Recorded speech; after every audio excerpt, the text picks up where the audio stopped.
What's up, beautiful people? And happy new year, baby. Isn't it such a beautiful blessing to see 2025? But if this is your first live, welcome. I am Coach Alicia. If this is not your first live, welcome back. And if you are catching the replay, I'm so proud of you for tapping in so you can get this good old wellness wisdom. But yes, happy new year. Go ahead and tag your people, tag your friends. Let them know it is time to be educated. Okay, I'm gonna turn my little fan on a little bit. Hopefully, it's not too loud because your girl is hot. All right. But again, happy New Year. As you all are coming in and tagging your friends, I just want to remind you that I understand, 2025 or a new year, it's like, new year, new me. You set new goals. Baby, ain't nothing wrong with that. Ain't nothing wrong with that. But I also want us to understand that just because it's a new year, that doesn't mean we just automatically change, right?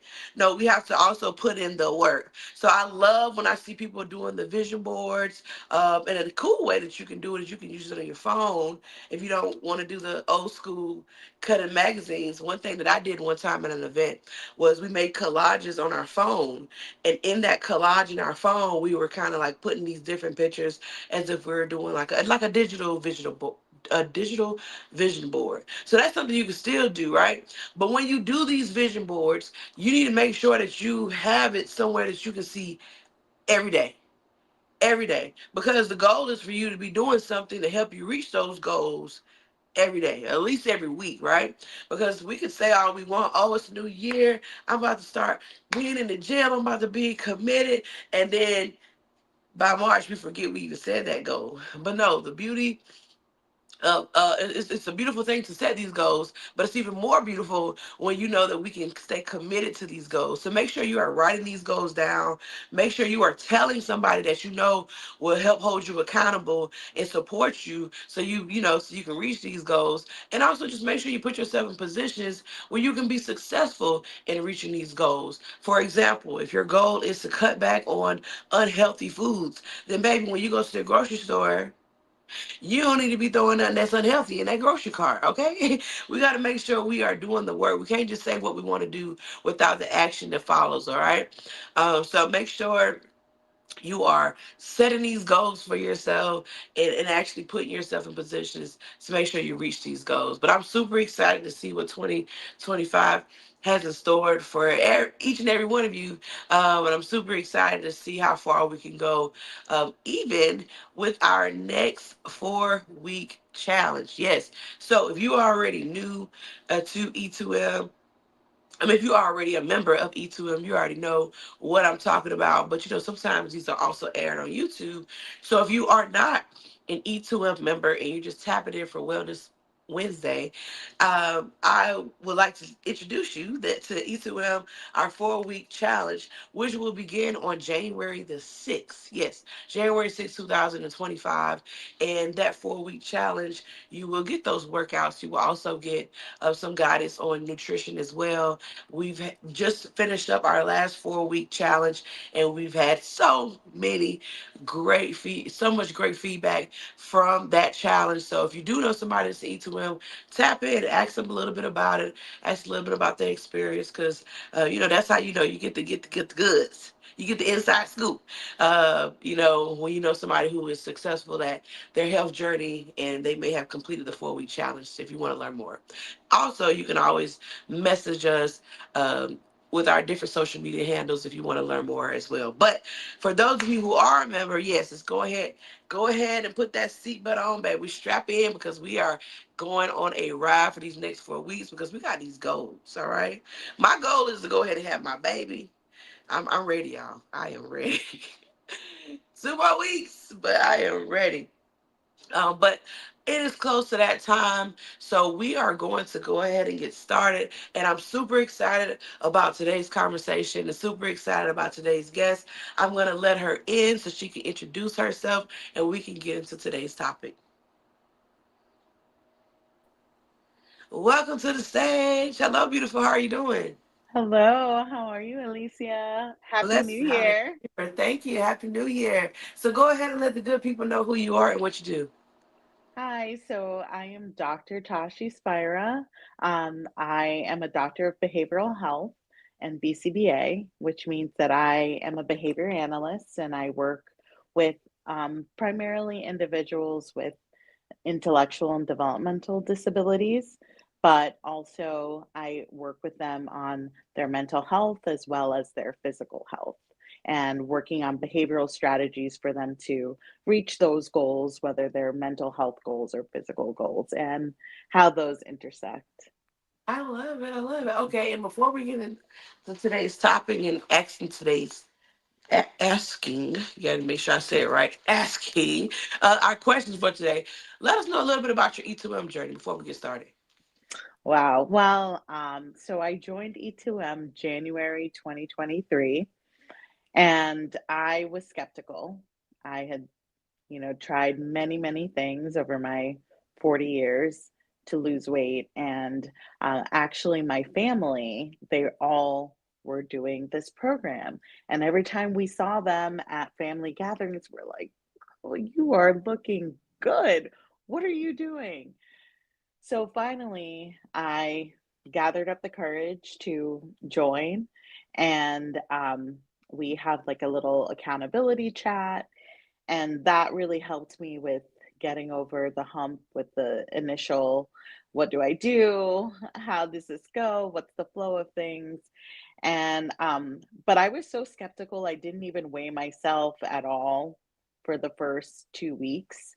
I said this isn't gonna work. And then all of a sudden clothes started being loose. I could lift a weight.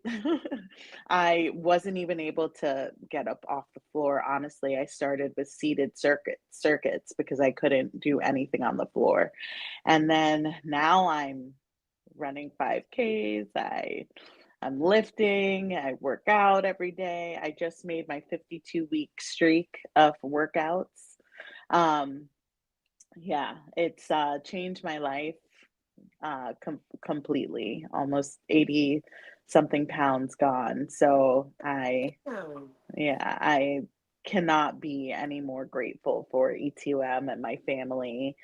Shout out to Dr. Christine Edwards and Jamila Howard for being the pioneers to bring us in. I love that. Well, shout out to you, man, for staying committed, even though Thank you you. kind of came in with the mindset like, I don't know. I think we all kind of do that in life about something like, man, I don't know. But you got to continue to have faith. And as you can see, like you said, 80 plus pounds down, that's a beautiful accomplishment. So congrats to you. Um, but yeah, it's hopping right into today's topic. You talked about mental health. So our first question to you is, how do chronic health conditions impact a person's mental health and overall well-being?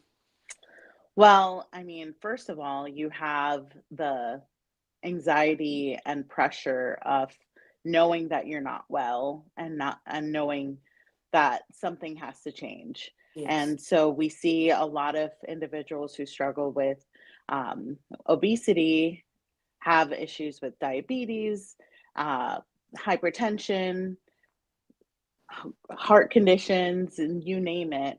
And then comorbidly, that means like happening together at the same time. You see anxiety and depression.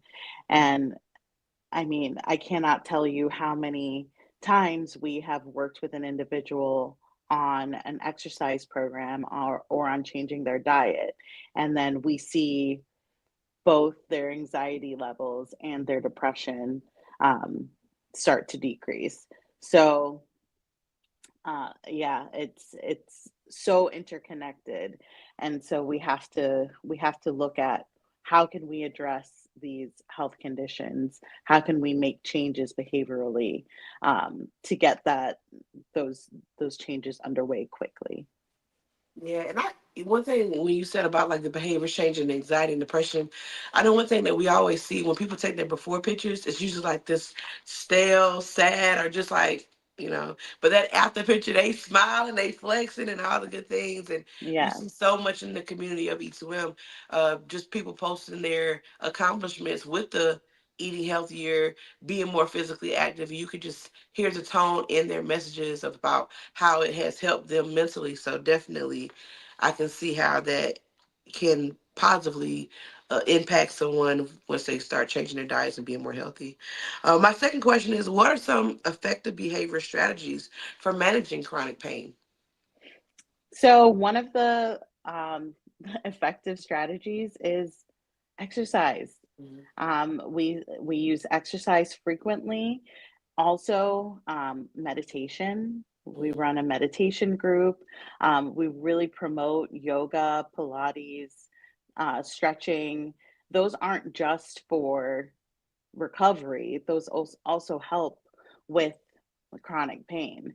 And it oftentimes feels counterintuitive where you're like, I'm in pain, I can't work out. I'm in pain, I can't exercise. But really, the more movement you do for your body, obviously doctor guided if you have like severe chronic pain or anything like that, but the more you move your body, the more that you stretch your body, the better your chronic pain will end up being. I remember, just to go to my own story, when I started, I couldn't walk upstairs because my knees hurt so badly. mhm, My elbows hurt. Literally every morning I would wake up in so much pain, and I was 41 years old. I was like, I shouldn't feel this way at mhm, this age. Um, with strengthening my muscles, with doing yoga, Pilates, movement, my pain is almost at a zero. And that mhm. doesn't mean that you don't have injuries and things that you might need to take care of. But chronic pain is so related to how we move our bodies and also what we put in our bodies. But I think that's another conversation too. Mhm, Yeah. mhm.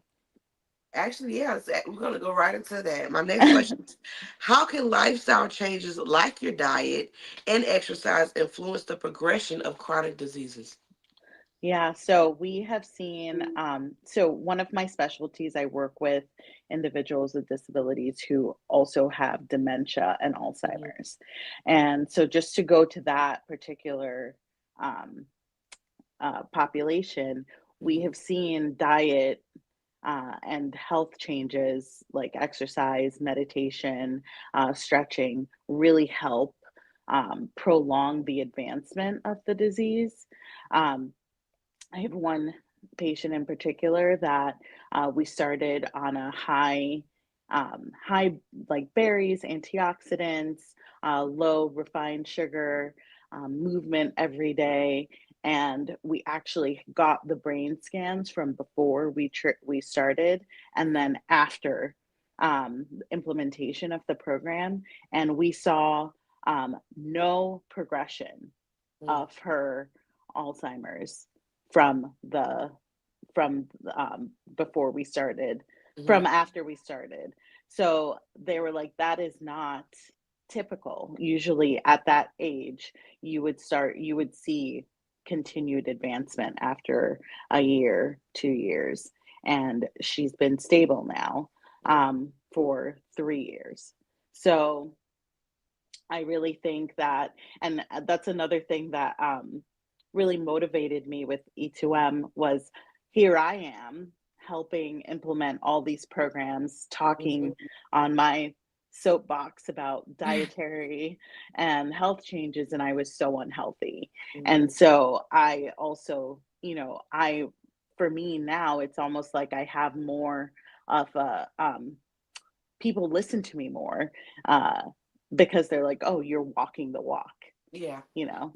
You practicing what you're preaching. Yes, Yeah, yes. yeah, Okay, that's good. And I know, like, with all the population that you do work with, I'm sure that you run into a lot of people who probably just really stressed too, right? When it yeah. comes to these different diagnoses and what they're going through. So, I'm sorry, what role does stress management play in the treatment of chronic health conditions? Well, so stress is a very, I could go on and have a whole separate talk Mhm. about stress and the role of stress. So we've all heard about, cortisol levels Mhm. increasing. Well, those impact your sleep. It impacts your brain function. It impacts your lethargy. Like if you're stressed out, you're feeling tired, you might be engaging in coping behaviors like Mhm. eating to Mhm. deal with the stress. And usually quick that quick food is not the best food. We're not Mhm. grabbing celery and cucumbers when we're Baby, stressed we got out. ice cream and those Oreos. Exactly, the We bag of need this. chips. Sorry. Exactly. So really working on coping strategies to help mitigate the impact of the stress on the body, and then also figuring out like healthy ways to let out that stress. Yeah. Exercise is so big. Um, Kickboxing, if stress comes with like anger and frustration, let Mhm. it out. And so a lot of people I work with, they have never been taught healthy ways to manage their stress or to cope with Mhm. changes in their routine, their environment. And really, it's just giving them those behavioral tools. And I think that's one of the other things that really connected me with E2M is I'm finding the behavioral tools Mhm. because you guys are giving us that support Yeah. to be able to find what works for us. Yeah, man, it's so important too because, like you said, it's one thing that's just really not taught or talked about of how to manage stress, and you see it a lot of times now, especially with the younger generation. Even you know the stories you see on the news Yeah. or people like crashing out. It's like, oh my goodness, over the simplest things. So I think that's, man, I hope in the future that is more highlighted even in our schools. Just behavioral therapy or behavioral health needs to really be talked about more, especially Yeah. with the younger generation. So once we become these adults, we don't have to pick up an addiction or a bad habit, because we know how to, get through the hard times. So Uh, definitely hear you there. And so before we get into our last question, I do just want to take the time to say thank you so much for allowing us. To have you here on the platform today and you're able to educate us a little bit of a little, Lord, this pregnancy brain, honey, I can't get my words together. Lord help me. Sorry. But thank you for allowing us to hear more about, your profession and you're educating us. Because again, these topics are super important and just sometimes you just don't talk about them, and things that we just don't talk about, you just don't know. But even though I may not be, in your profession, it still is something that I could apply to my life and those around me that I know who are experiencing these things. So yeah. thank you. But my last question to you is, can you explain the connection between mental health and the immune system in people with chronic illnesses?